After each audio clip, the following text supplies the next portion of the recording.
Assalamualaikum, hai teman-teman. Kali ini kita akan membahas subtes penalaran umum. Kita langsung ke soal yang pertama, soal nomor 12, karena ini merupakan part 2. Berdasarkan paragraf 1, maka kesimpulan yang paling tepat adalah, kita diminta untuk mencari kesimpulan yang paling tepat di antara yang tepat, karena biasanya memang penalaran umum itu opsi-opsi soalnya membuat kita untuk bernalar lebih dalam, jadi kita harus teliti, dan kalaupun opsi-opsi jawabannya itu kita lihat benar semua, hampir benar semua, maka kita harus cari opsi yang paling benar di antara yang benar atau opsi yang paling tepat di antara yang tepat. Nah, kalau kita lihat opsinya ini dijelaskan di akhir kalimat paragraf pertama. Kita baca, jika buku menjadi pintu yang dapat mengantarkan pembaca ke berbagai tujuan intelektual, maka membaca ibarat jalan untuk membuka pintu tersebut.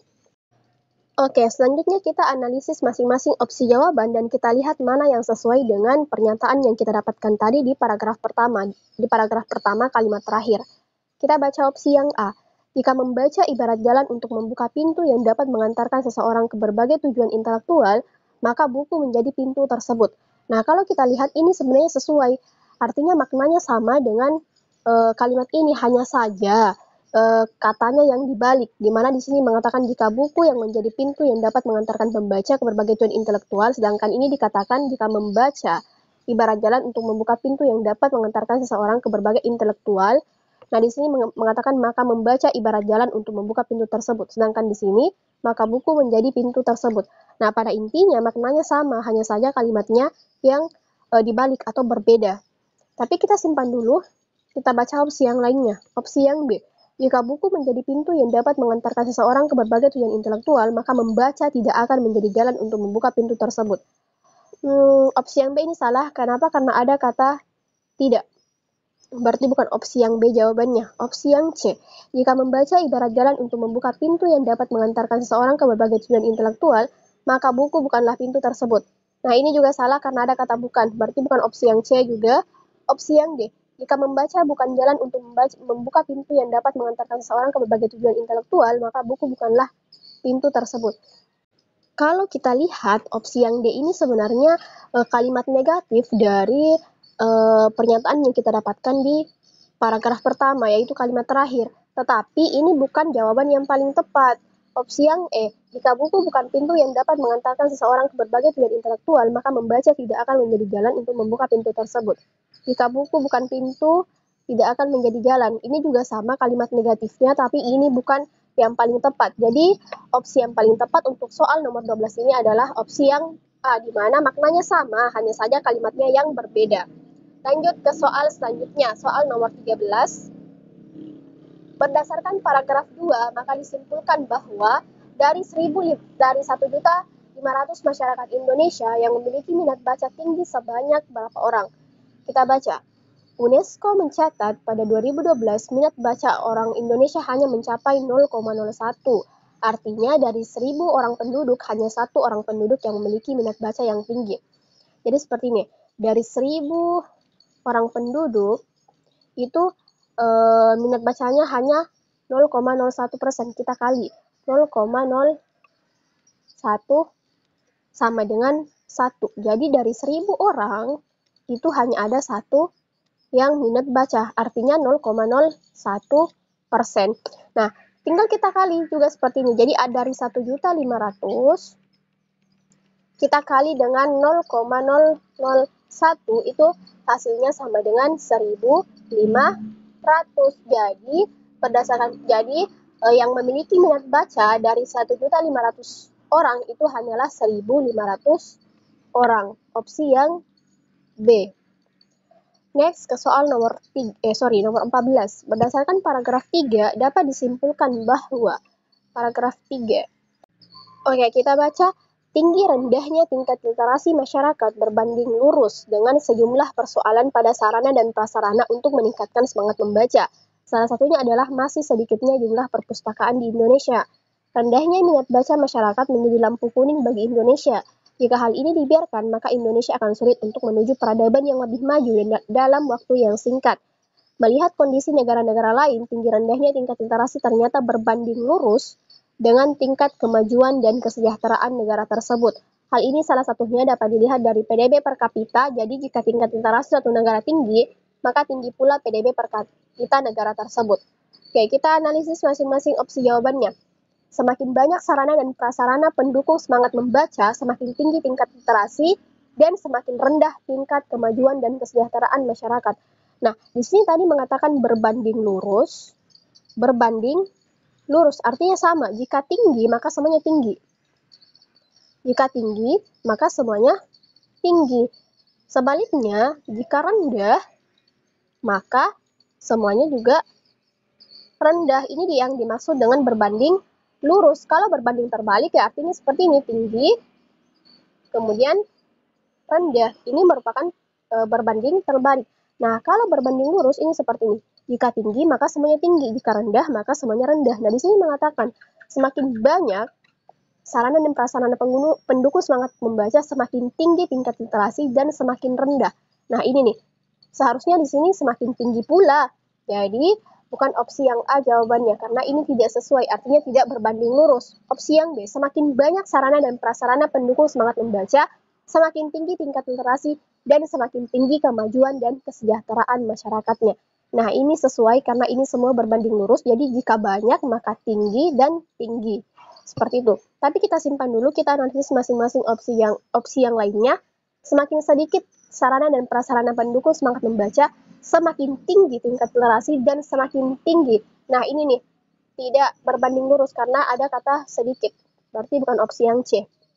Opsi yang D, semakin sedikit sarana dan prasarana pendukung semangat membaca, semakin rendah tingkat literasi dan semakin tinggi tingkat kemajuan. Nah, ini juga salah karena ini tidak berbanding lurus. Ada kata tinggi di sini. Berarti bukan opsi yang D, opsi yang E. Semakin banyak sarana dan prasarana pendukung semangat membaca, semakin rendah tingkat literasi dan semakin rendah tingkat kemajuan dan kesejahteraan masyarakatnya. Nah, ini juga tidak berbanding lurus karena di sini mengatakan banyak. Berarti bukan opsi yang E. Nah, jadi soal nomor 14 ini opsi yang paling tepat adalah opsi yang A. Jadi semakin banyak sarana dan prasarana pendukung semangat membaca, maka semakin tinggi pula tingkat literasi dan kok opsi yang A sih salah ya, opsi yang B. Dan semakin tinggi pula tingkat kemajuan dan kesejahteraan masyarakatnya. Jadi opsi yang B ya, Lanjut kita ke soal nomor 15. Berdasarkan paragraf 3 dapat disimpulkan bahwa paragraf 3 ini ada di kalimat terakhir. Jika tingkat literasi suatu negara tinggi, maka tinggi pula PDB per kapita negara tersebut. Nah, ini juga artinya berbanding lurus. Jadi, jika tingkat literasi suatu negara tinggi, maka tinggi pula PDB per kapita negara tersebut. Atau bisa juga kita balik, jika PDB per kapita negara tersebut tinggi, maka tingkat literasi suatu negara juga tinggi. Kita lihat opsi-opsi yang jawabannya. Jika tingkat PDB per kapita suatu negara tidak tinggi, maka tingkat literasi negara tersebut tidak tinggi. Sebenarnya ini sih sesuai, artinya ini merupakan kalimat negatif dari pernyataan yang ada di paragraf terakhir, tapi bukan ini yang ingin kita cari, berarti bukan opsi yang A. Kita cari kalimat positifnya ya, bukan kalimat negatifnya.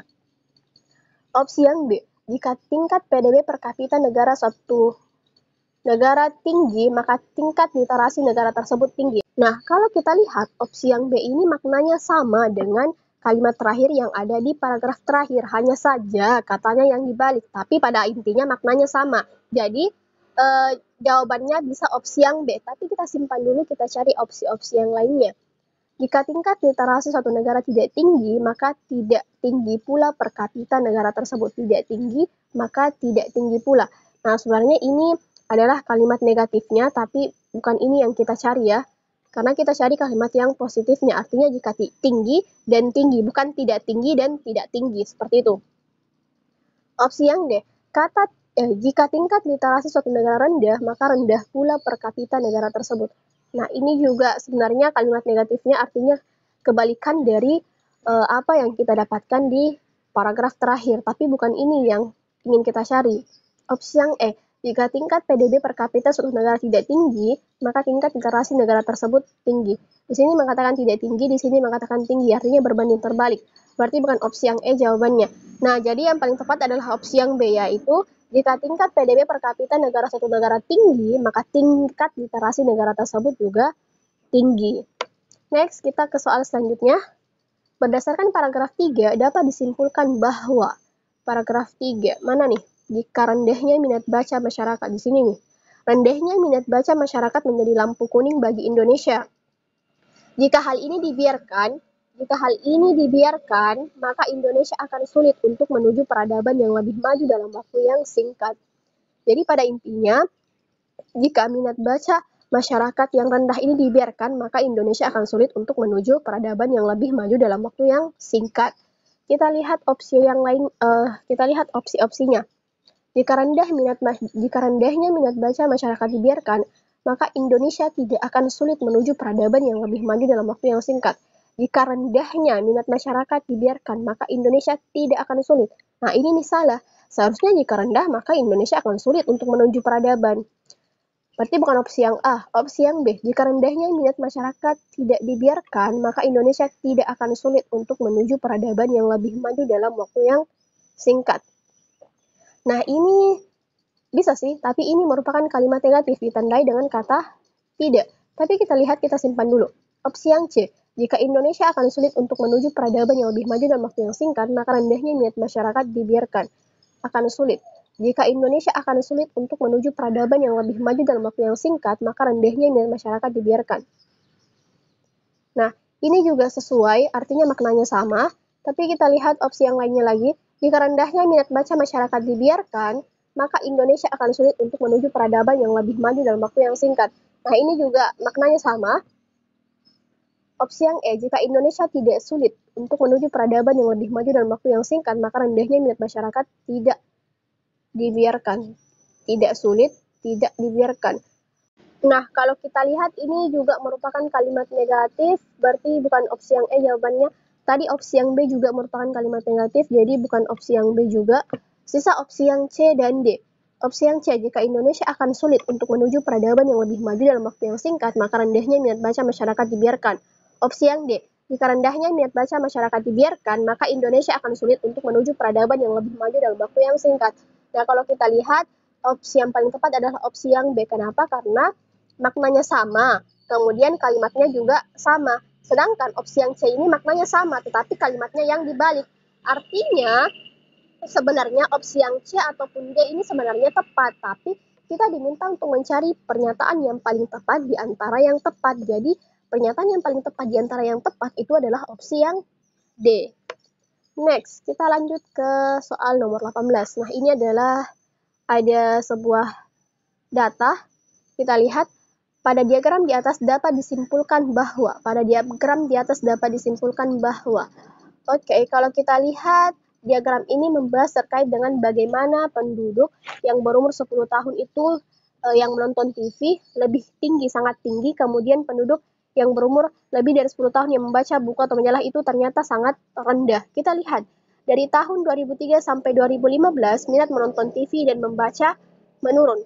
Dari 2003 sampai 2015, minat menonton TV dan membaca menurun. Apakah ini menurun? Kalau kita lihat, untuk minat menonton TV ini tidak menurun, justru naik. Sedangkan untuk membaca buku atau majalah itu memang turun. Artinya ini berbanding terbalik. Jadi bukan opsi yang A. Opsi yang B, dari tahun 2003 sampai 2015, minat menonton TV dan membaca berbanding terbalik. Nah, kalau kita lihat, ya ini memang tepat. Kenapa? Karena dari tahun 2003 sampai 2015 ini untuk yang menonton TV ini semakin tinggi. Dan angkanya juga tinggi, berada di antara kisaran 80 sampai 100. Sedangkan untuk yang membaca buku atau majalah ini turun. Dan kisarannya juga hanya berada pada angka 20 sampai 40. Artinya ini berbanding terbalik. Berarti kesimpulannya bisa opsi yang B. Tapi kita simpan dulu, kita lihat opsi-opsi yang lainnya. Opsi yang C. Dari tahun 2003 sampai 2015, minat menonton TV dan membaca berbanding lurus. Berbanding lurus artinya jika naik, maka ini juga naik. Jika turun, maka ini juga turun. Artinya jika menonton TV naik, maka membaca buku atau majalah juga naik. Nah, jika menonton TV turun, maka Membaca buku atau majalah juga turun. Ini artinya berbanding lurus. Sedangkan kita lihat pada diagram itu tidak berbanding lurus, artinya berbanding terbalik. Berarti bukan opsi yang C. Opsi yang D. Dari tahun 2003 sampai 2015, minat menonton TV dan membaca meningkat. Ini sudah pasti salah. Opsi yang E, tidak ada kesimpulan yang tepat. Ini juga salah. Berarti sudah tepat ya. Opsi yang paling tepat adalah opsi yang B, di mana antara minat menonton TV dan membaca itu berbanding terbalik. Oke, next ke soal nomor 19. Berdasarkan diagram di atas, persentase penurunan minat baca paling sedikit. Paling sedikit. Nah, kalau kita lihat persentase paling sedikit itu antara tahun 2003 sampai 2006.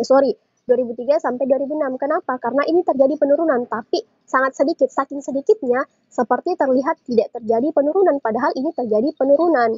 Sedangkan tahun 2012 ke 2015 ini masih tampak penurunannya, artinya penurunannya lebih banyak dibanding dengan tahun 2003 ke 2006 ini. Jadi yang paling tepat adalah opsi yang A, karena persentasenya paling sedikit. Saking sedikitnya seperti tidak terjadi penurunan. Oke, lanjut. Ini adalah soal-soal penalaran analitik.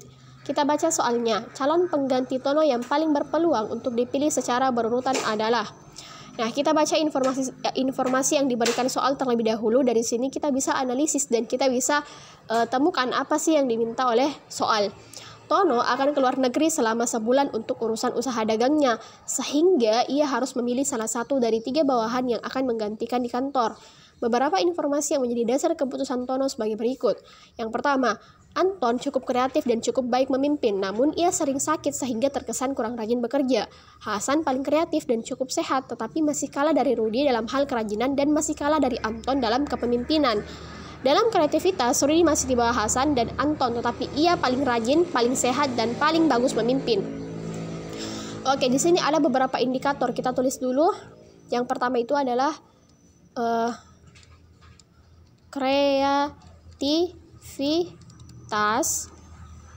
kreativitas atau kreatif, kemudian ada kepemimpinan ini, kemudian ada juga kerajinan,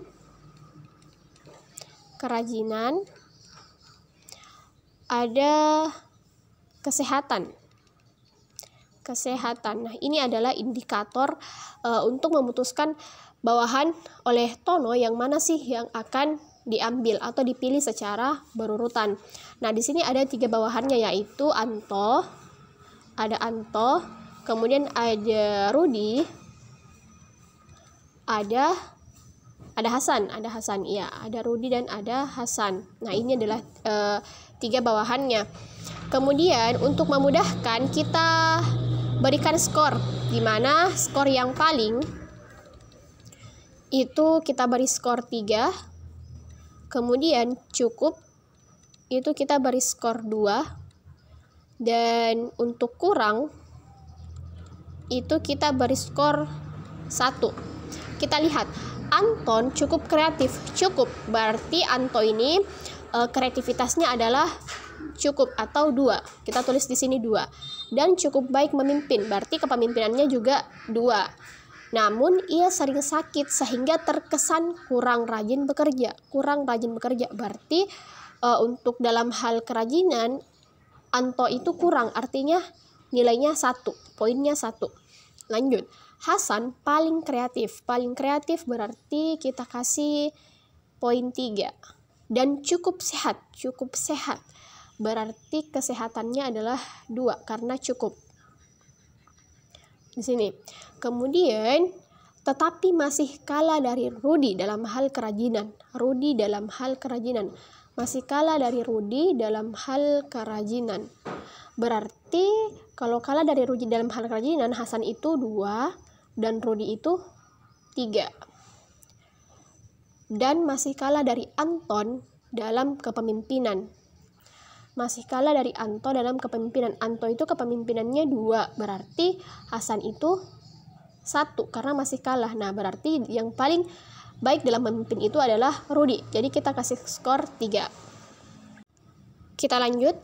Dalam kreativitas, Rudi masih di bawah Hasan dan Anto.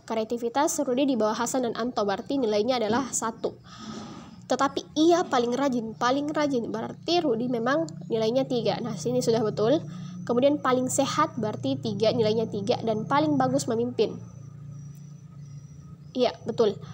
Di sini 3. Berarti yang kurang dalam kesehatan itu adalah Anto. Jadi kita kasih poin 1. Nah, kita jumlahkan. Ini 6, Anto berarti poinnya Anto itu 6. Kemudian Rudi itu 10. Dan Hasan itu berapa nih? 5, 6, 9. Oh, berarti yang paling berpeluang untuk dipilih secara berurutan itu adalah dimulai dari Rudi, kemudian Hasan, kemudian Anto. Rudi, Hasan, dan Anto. Opsi yang E. Oke, kita lanjut. Jika Tono mempertimbangkan aspek kreativitas saja sebagai kriteria utama, pernyataan yang paling tepat adalah jika Tono mempertimbangkan aspek kreativitas saja, berarti kita tinggal lihat siapa sih yang paling bagus dalam hal kreativitas. Dalam hal kreativitas yang paling bagus itu adalah Hasan, berarti yang dipilih adalah Hasan. Opsi yang B, yaitu Hasan paling tepat untuk dipilih. Oke, lanjut. Jika dilihat dari keunggulan pada setiap aspek, orang yang paling besar peluangnya untuk dipilih Tono adalah, nah ini kita lihat dari segala aspek. Tinggal kita lihat poin siapa yang paling besar. Oh, ternyata yang paling besar poinnya adalah Rudi, karena dia unggul dalam semua aspek ya. Walaupun dalam hal kreativitas nilainya 1, tetapi yang lainnya dia poinnya paling tinggi. Artinya nilainya paling tinggi di antara yang lainnya, yaitu 10. Berarti yang paling tepat itu adalah Rudi. Opsi yang A. Kita ke soal terakhir masih dengan informasi soal yang sama. Kita baca soalnya. Pernyataan berikut yang tidak tepat adalah tidak tepat. Oke, kita analisis masing-masing opsi jawaban. Opsi yang A, Anton dan Hasan masih kalah sehat dibandingkan Rudi. Anton dan Hasan masih kalah sehat dibandingkan Rudi. Apakah ini benar? Kita lihat. Anton dan Hasan masih kalah sehat. Anton. Nah, iya betul. Artinya di antara ketiganya Anton itu kesehatannya kurang dan dia kurang sehat dibandingkan Rudi dan Hasan. Berarti opsi yang ini tepat. Kalau tepat berarti bukan opsi yang A jawabannya. Opsi yang B. Anto dan Rudi mengalahkan Hasan dalam kepemimpinan. Anto dan Rudi mengalahkan Hasan dalam kepemimpinan. Anto dan Rudi mengalahkan Hasan dalam kepemimpinan. Ya, ini benar. Karena yang paling kurang dalam kepemimpinan itu adalah Hasan. Berarti opsi yang B ini juga tepat, artinya bukan jawabannya. Kemudian opsi yang C, tidak ada yang dapat mengalahkan Hasan dalam hal kreativitas. Dalam hal kreativitas memang yang paling tinggi itu adalah Hasan. Berarti opsi yang C ini juga tepat. Lanjut, opsi yang D, kekurangan Anto dibandingkan dengan Hasan dan Rudi adalah dalam hal kerajinan dan kesehatan. Dalam hal kerajinan dan kesehatan, kita lihat Anto apakah kerajinan dan kesehatannya dikalahkan oleh Rudi dan Hasan? Ya, ini betul juga karena dalam hal kerajinan dan kesehatan Anton itu nilainya paling rendah. Berarti opsi yang D ini juga tepat. Otomatis opsi yang tidak tepat itu adalah opsi yang E. Berarti ini adalah jawabannya. Tapi kita lihat, Anton masih lebih rajin daripada Hasan dan lebih baik dalam memimpin. Anton masih lebih rajin. Apakah Anton masih lebih rajin daripada Hasan? Tidak ya, karena yang paling kurang dalam hal kerajinan itu adalah Anto. Berarti ini sudah pasti salah. Jadi yang paling tepat adalah opsi yang E.